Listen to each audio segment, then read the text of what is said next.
If ever a race can define a career, it was the 1986 WS Cox Plate. And Bonecrusher races. The words still bring a tingle to the spine, reviving memories of a racehorse who displayed grit, determination and courage every time he took to the track. A horse that loved to win and that the racing public took to their hearts. That he ever took to the track was a minor miracle. As a yearling, he tore the skin off his shoulder while being prepared for the select sales in Waikato. If he had crushed the bone, he would never have raced. He also had another injury to his hind leg, but buyer Peter Mitchell wasn't deterred. He was acting on the advice of a breeding theorist who had recommended buying the colts from Agapasa. The theory was there would be a convergence of the titans somewhere on the bloodline. Mitchell paid $3,250 for the yearling that was quickly gelded and was aptly named Bonecrusher. He was more commonly known as Red in the stables of trainer Frank Ritchie. He won a couple of races in his 2-year-old season, but it was the win in the Eclipse Stakes which convinced Ritchie this horse had real potential. In front though, Bonecrusher switches to the outside, they're all over the place. On the inside, Bold Edition, Starboard just in front. Bonecrusher going hard after him, Starboard. Oh, Starboard, Bonecrusher, absolutely nothing. Bonecrusher was entered for the Bayer Classic later in the year. The race that we now know marks the start of the racing juggernaut over the next few months. But few people know that another drama almost cost him his life before that race. Ritchie used to work Bonecrusher at Sandspit in East Tamaki when the tide was right. However, one day Bonecrusher got his hind leg stuck in a hole as the tide started to come in. Fortunately, Red didn't panic and they rescued him, but it gave the team a real fright. There was another concern for Bonecrusher before the New Zealand Derby. For the first time, but not the last, Ritchie had to stand guard over his champion because of fears for his safety. Fortunately, Bonecrusher repaid that favour. Still in front, Flight Bijou now coming at him hard. Bonecrusher in front, Flight Bijou's closing. Bonecrusher running about, but he's still in front. Flight Bijou trying to pull him back. Bonecrusher in front and he's won the Derby. Second is Flight Bijou. Next behind them, Random Chance third. Field Answer was next. Gary Stewart was the regular jockey, and the Bonecrusher crew were on the ride of their lives. Australia was the next testing ground.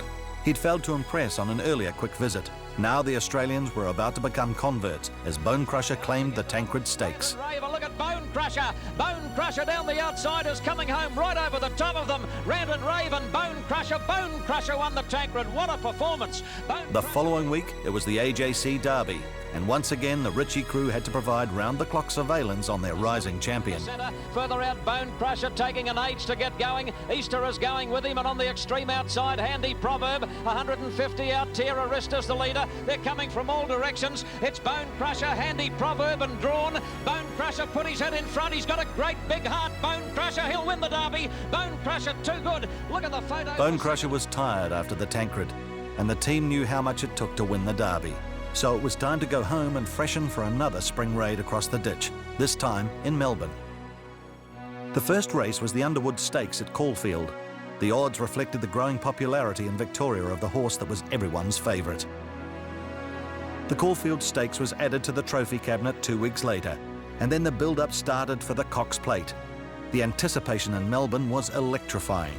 He was even named Sporting Ambassador for New Zealand. Bonecrusher seemed invincible, but there was one threat on the horizon. Another New Zealand horse, our Waverley Star from the O'Sullivan stable. An epic contest was expected, and the participants delivered what will forever be known as the race of the century. He races up to our Waverley Star. 100 out. Bonecrusher, our Waverley Star. Stride for stride. Nothing in it. Our Waverley Star, the round. Bonecrusher, the outside. And Bonecrusher races into equine immortality. It's hard to imagine the euphoria from that wonderful win could come crashing down within a few weeks. Bonecrusher was at the peak of his powers. Nothing could beat him on the track, and he was a strong contender to become the first Australasian horse to win the Japan Cup. Yet the visit to Tokyo almost killed Bonecrusher. He'd been galloping brilliantly in the lead up to the race, but then came down with a respiratory infection and couldn't run. Ritchie took Bonecrusher home and revived him enough for a return to Melbourne in the autumn of 1987. The race was the Australian Cup, and his main opponent was At Talak, the Melbourne Cup winner from just a few months before. Bonecrusher produced one of his greatest gut-busting runs. Talak 2 lengths in front. Bonecrusher in second placing from Armour Redman. At Talak the leader. Bonecrusher trying hard. At Talak, Bonecrusher going to him. A great struggle, he hit the lead.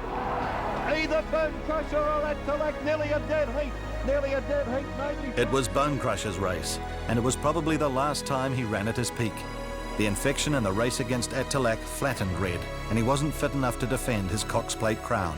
Way through also with Golden King. There were other significant races ahead.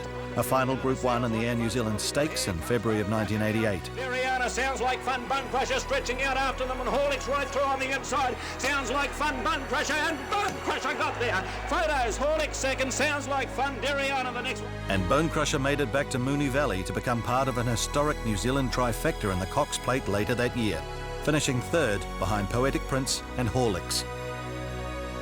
Bonecrusher raced on until retired at the end of '89. 44 starts produced 18 wins, 9 of them in Group 1 races, many from seemingly impossible positions. His popularity with the public never wavered in retirement, as Bonecrusher was regularly called upon for parades and to lead out the field for classic races, often forgetting he was supposed to be retired. This was a champion who knew how to thrill race crowds and whose lasting memory will always be for his will to win.